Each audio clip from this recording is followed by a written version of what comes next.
ba này tao kia 3 ngày đang bà nhưng ba định nuôi bạn nên tôi tung đầu giờ mà này bà muốn bà lâu giờ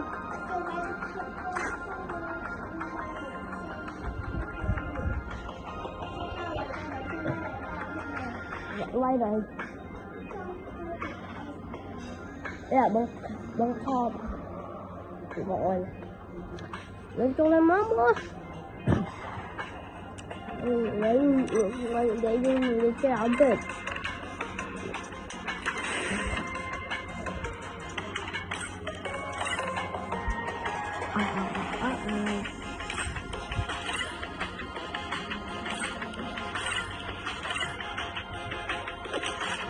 vậy nên dùng trâu bây giờ quá xíu môi lên đây cô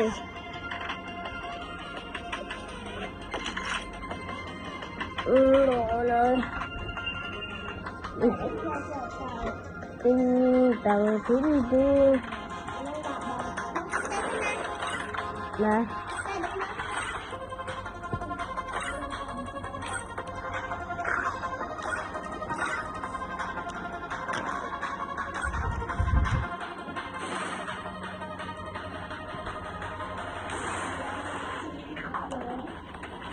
wow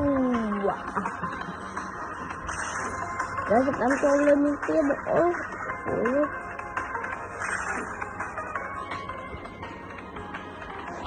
ơi mình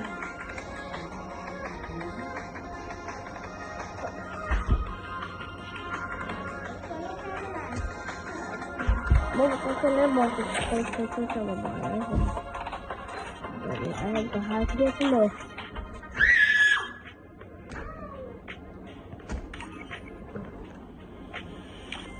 đâu nè cho bà lại đó nè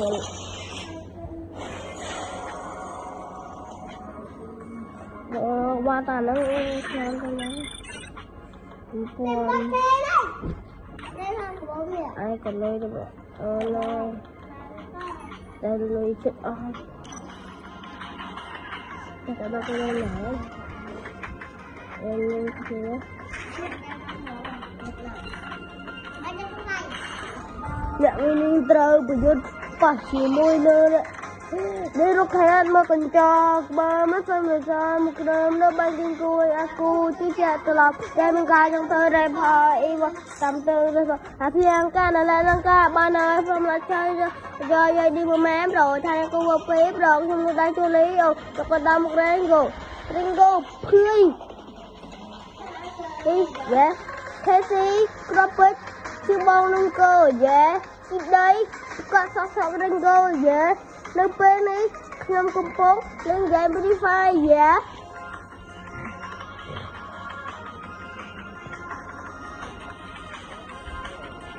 ôi trời ơi dạ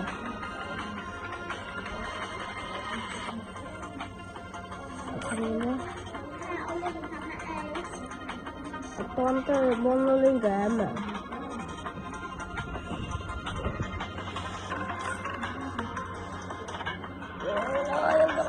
sợ đâu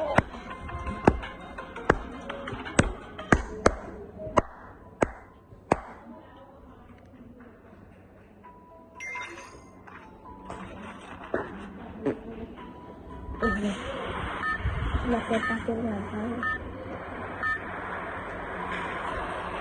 sao lấy chân mình bé đó nó còn nó lên từ về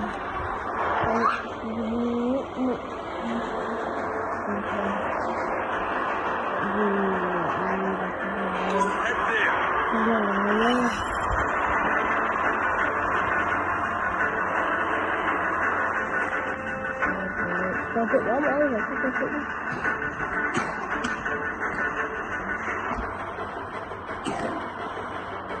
ini kami kunci bangkang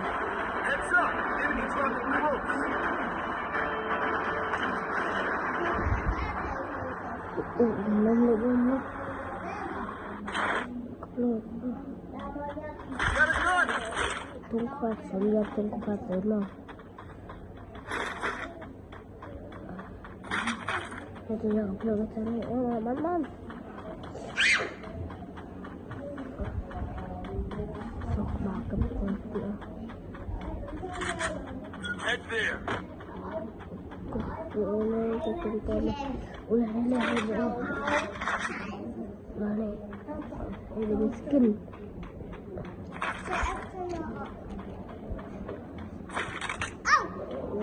Một tô mình kì.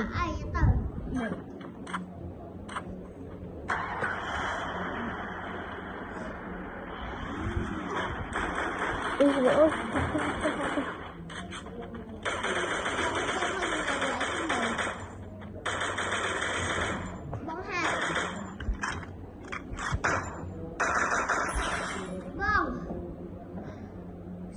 mày đại như dạ gió đó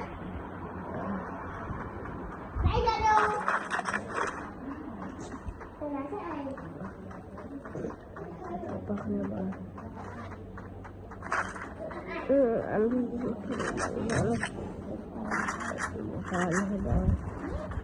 sama terlalu kaya terlalu kaya ốc miệng trong cua ốc ấy mất nhưng mà tôi phi đồng bắc ấy hành trào hành đi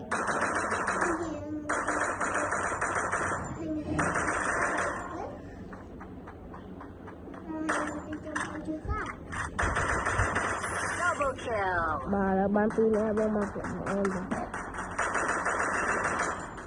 chọc mình lại tiếp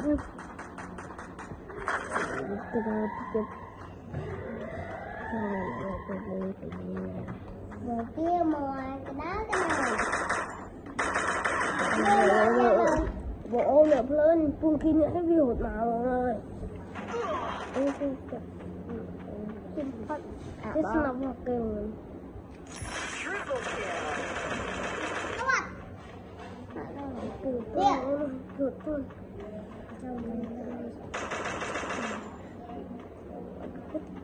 mỗi cũng có hốt chơi như hột tóc cây rồi lại đi cùng lại thì là mấy bữa với nữa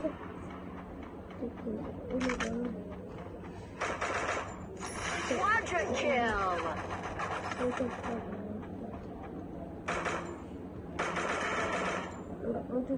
nó quá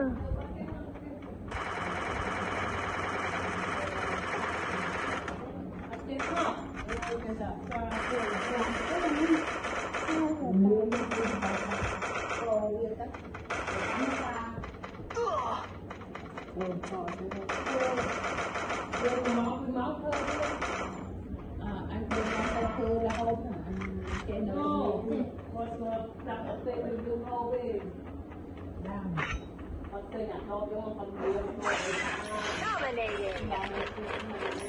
Unstoppable.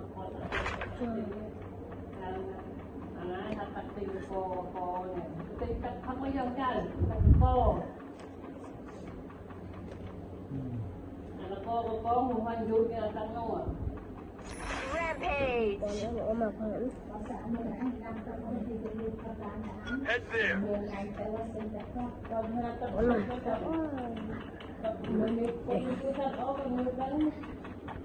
mình nên là cái bộ thị trường cái cho cái này là không bên cạnh không có ồn rồi Lũ Phi cùng với các anh bỏ đi một tiền à Head there. khi bây giờ tao sẽ cái bộ ồn không ta thì tao mới chơi được một ồn